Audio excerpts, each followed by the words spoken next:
के बाद फिनटेक कंपनियों में भी अगर आप देखें तो कौन सी कंपनी के बाद? एडटेक, अच्छा, जो ओके एजुकेशन वाली, एजुकेशन टेक्नोलॉजी। फिनटेक, उसके बाद फिनटेक में भी अब एक ये ट्रेंड शुरू हो गया है ले ऑफ करने का। पेटीएम की तरफ से खबर आई है कि 1000 एम्प्लॉयज को जो है इनकी छटनी करने वाले हैं ये, और एआई ने रिप्लेस किया। दरअसल ये 1000 एम्प्लॉय जो है कह तो ये भी रहे कि नॉन परफॉर्मेंस के कारण भी हो रहा है, लेकिन एआई ड्रिवन जिस प्रकार से अगर आप देखें तो कंपनीज में लगातार चलन बढ़ता जा रहा है, तो इसी के चलते इन 1000 लोगों की छटनी कर दी गई है। और इसके चलते कंपनी कह रही है कि 10 से 15% आपको एम्प्लॉय कॉस्ट में इम्पैक्ट देखने को मिल सकता है। फर्स्ट हाफ ऑफ FY24 में अगर आप देखें तो 1126 करोड़ का जो है एम्प्लॉय कॉस्ट था। FY23 पूरे साल अगर आप देखें तो 2323 करोड़ था। FY22 में 1623 करोड़। लेकिन यहां पर अगर आप देखें तो 10 से 15% का जो है इन्हें बेनिफिट देखने को मिल सकता है। और कंपनी खुद कह रही है कि एफिशिएंसी के मामले में अगर आप देखें तो एआई काफी ज्यादा बेटर है, और इसके चलते इनकी ऑपरेटिंग एफिशिएंसी में भी जो है फायदा देखने को मिल रहा है। कॉस्ट कटिंग का एडवांटेज यहां पर देखने को मिल रहा है। लेकिन साथ में अगर ये भी कह रहे हैं कि अपने जो पेमेंट कारोबार है इसको मजबूत करने के लिए अगले साल करीब 15,000 कर्मचारियों की नियुक्ति भी करेंगे। एक तरफ 1000 लोगों की छटनी हो रही है, इन्हें एआई से रिप्लेस किया जा रहा है, और दूसरी तरफ अगर आप देखें तो ट्वीट करके ये भी जानकारी दी कि अगले साल 15,000 कर्मचारियों की नियुक्ति भी होगी। तो फोकस में पेटीएम यहाँ पर नजर रखेंगे। तो पेटीएम यहाँ पर बताया जा रहा है कि आर्टिफिशियल इंटेलिजेंस को लागू करने की वजह से ऐसा किया जा रहा है, लेकिन अंदर अंदर ये बोल रहे हैं कि शायद कॉस्ट कटिंग वाला मामला, कॉस्ट कटिंग वाला मामला है। अच्छा, ओके। चोपड़ा साहब को तो पता होगा, दिल्ली में रहते हैं। बिल्कुल सर। पूछूं? चोपड़ा साहब अंदर की बात बताइए।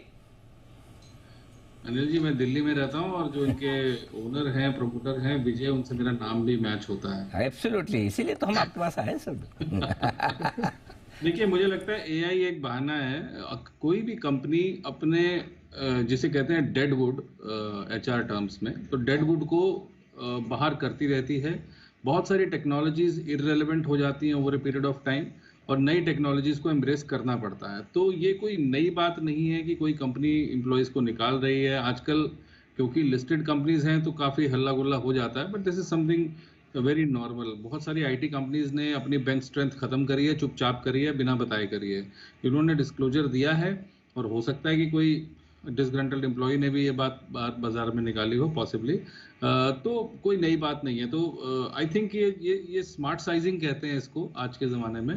तो कंपनी लीनर बेटर हो जाती है, और नो डाउट जो टेक या टेक बेस्ड कंपनीज होती हैं उनका सबसे बड़ा खर्चा सैलरीज होती हैं, और अपनी सैलरी के जो कॉस्ट है उसको कटौती करके नो डाउट पेटीएम बेहतर स्थिति में आ जाएगा। मुझे लगता है ये लेने वाले स्तर हैं पेटीएम के, और यदि वो लंबी अवधि के लिए लेना चाहता है तो इन लेवल्स पे कोई भी दिक्कत परेशानी नहीं नज़र आती। जो एक बार को खराबी होनी थी हो चुकी है। तो पेटीएम तो लेना ही है इन लेवल्स पे, और इसमें यदि बाजार में कोई गिरावट आती है तो भी इतना डर नहीं है, क्योंकि ऑलरेडी स्टॉक गिर चुका है। और कभी भी हमने टेक्नोलॉजी कंपनीज में ये देखा, और पहले भी हमारा डिस्कशन हुआ था, मैंने 1-2 एग्जाम्पल्स भी दिए थे। जो मेरे मित्र हैं जो यूके में थे, उनको 4 दिन के अंदर डिपोर्ट कर दिया गया था नोएडा, क्योंकि अब टेक्नोलॉजी कंपनीज जो है वो फालतू का कॉस्ट कैरी नहीं करना चाहती। और ये अच्छी बात है, किसी भी कंपनी के लिए फालतू मैन पावर कैरी करने का क्या सेंस है।